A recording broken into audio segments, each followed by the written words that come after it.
Take a little video on the XR400 kick shaft. So here's the kick shaft, and it's quite a masterpiece of engineering here. So there's this little tab here, and this is the key to it. There's this guy. Okay, so what happens is normally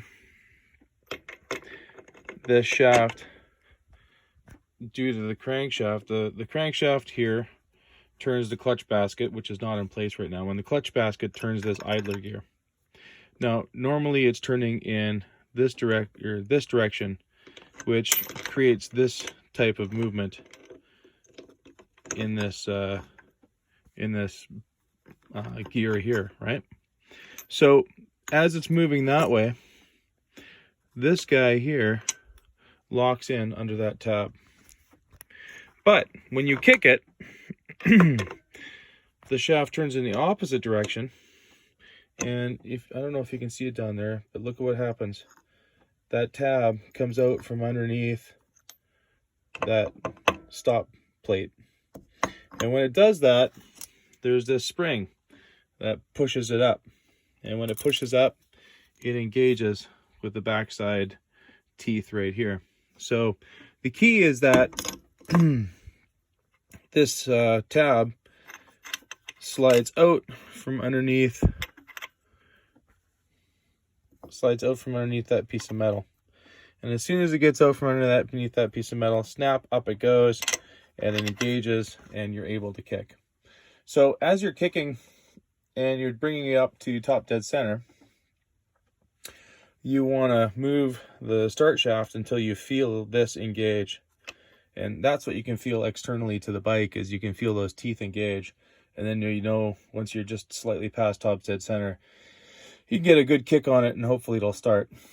So anyway, hopefully that helps you visualize what's going on with the kick shaft when you start the XR400. Okay, let's see now how you assemble the XR400 kick shaft. So there's the dot on the shaft, and as you can see, there's the dot on the collar. So that's ready to go. Now, the next part is to get a spring on there, and there's a kind of a spring keeper on this side. It's kind of a, can't remember what they call it, the spacer, spring spacer or some friggin' thing. Probably a hunk of plastic. I don't have that at the moment.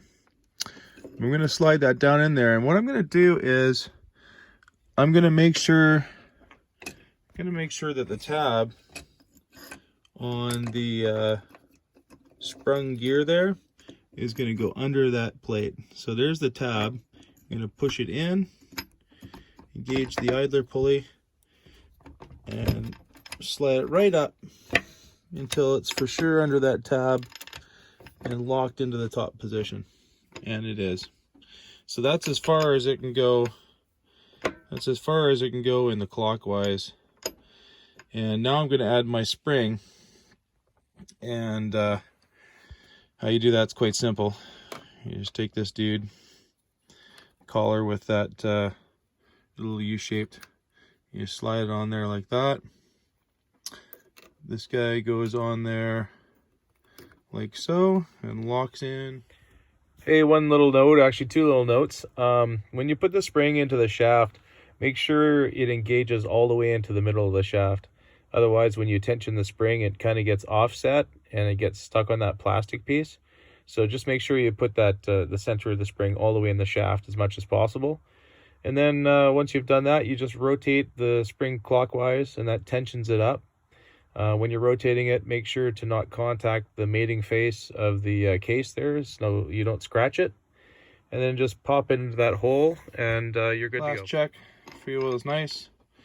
If I grab a pair of pliers on this, rotate it slightly counterclockwise, then I get the ratcheting action. It'll go click, click, click.